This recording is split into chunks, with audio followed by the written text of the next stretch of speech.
ইলিশের পর এবার আম। আর এই আম কেবল ফল নয়, এক মোক্ষম কূটনৈতিক বার্তা। চীনের বাজারে ঢুকে পড়েছে বাংলাদেশের মধুর আম, আর এতেই ধাক্কা খাচ্ছে দিল্লি। ডক্টর ইউনূসের আম কূটনীতিকে এবার পাল্টে দেবে দক্ষিণ এশিয়ার রাজনৈতিক ছক। চাঁপাইনবাবগঞ্জের বাগান থেকে সরাসরি চীনের চাংশা শহরে পৌঁছেছে বাংলাদেশের ৩ টন তাজা আম। দেশের ইতিহাসে প্রথমবার বাংলাদেশ থেকে সরাসরি চীনে তাজা আম রপ্তানি।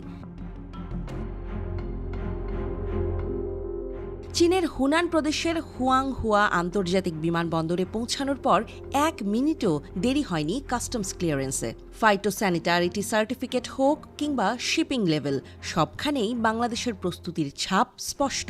ফল পরীক্ষা করে কর্মকর্তারা বলেছেন, নো ইস্যু, পারফেক্ট কোয়ালিটি। এটা শুধু একটি ব্যবসায়িক সাফল্য নয়, এটি এক নতুন কূটনৈতিক যুগের সূচনা।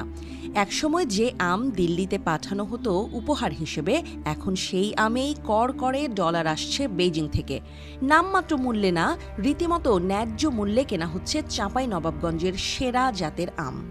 বিশ্বখ্যাত তার সুগন্ধ, মিষ্টতা আর সূক্ষ্ম গঠন। ২০২৪ সালের জুলাইতে চীন বাংলাদেশ থেকে আম আমদানির আনুষ্ঠানিক অনুমোদন দেয়। চালানটি বাস্তবায়নে চাংশা কাস্টমসের ছিল বিশেষ সহযোগিতা। ডেডিকেটেড ফ্রেশ এক্সপ্রেস ইউনিট, একটি কাস্টমাইজড ক্লিয়ারেন্স প্ল্যান নিশ্চিত করে তারা, যাতে ফল পৌঁছায় একদম টাটকা অবস্থায়। বাংলাদেশের কৃষি সম্প্রসারণ অধিদপ্তরের হিসাব বলছে, ২০২৫ সালে দেশের আম উৎপাদন হবে প্রায় ২.৭ মিলিয়ন টন, যার অন্তত ৫,০০০ টন রপ্তানির লক্ষ্যমাত্রা। এই রপ্তানির বড় অংশই এখন তাকিয়ে চীনের বিশাল বাজারের দিকে। আগে শুধু মধ্যপ্রাচ্যেই যেত, এখন চীনে পাঠাতে পারছি, আরও দাম পাচ্ছি, কেমিক্যাল ছাড়া আম ব্যাগিং করতে পারছি। চীনের ফল আমদানি ২০২৪ সালে ৬% বেড়ে ১৯.৪৫ বিলিয়ন ডলারে পৌঁছেছে। বাংলাদেশি আম পেয়ে চীনা ভোক্তাও খুশি। আর এই রপ্তানির পেছনে নেপথ্যে যার কূটনৈতিক বুদ্ধি, তা নিয়ে আলোচনা শুরু হয়েছে। অনেকে বলছেন, এটি ডক্টর মুহাম্মদ ইউনূসের আম কূটনীতি।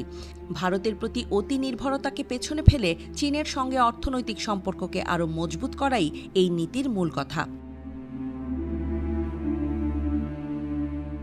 হাসিনা আম পাঠাতেন দিল্লিকে তুষ্ট রাখতে, অন্তর্বর্তী সরকার আম পাঠাচ্ছে দিল্লিকে বার্তা দিতে। বাংলাদেশ এখন বিকল্প চেনে, দাবেদারি করে না। চীনের বাজারে আম গেলেই হয়তো সব বদলে যাবে না, তবে এটা নিশ্চিত, বাংলাদেশ এখন খেলে নিজের মাঠে, নিজের শর্তে। আর আমের বাক্সের গন্ধে লুকিয়ে আছে এক নতুন ভূ কূটনীতির ছাপ।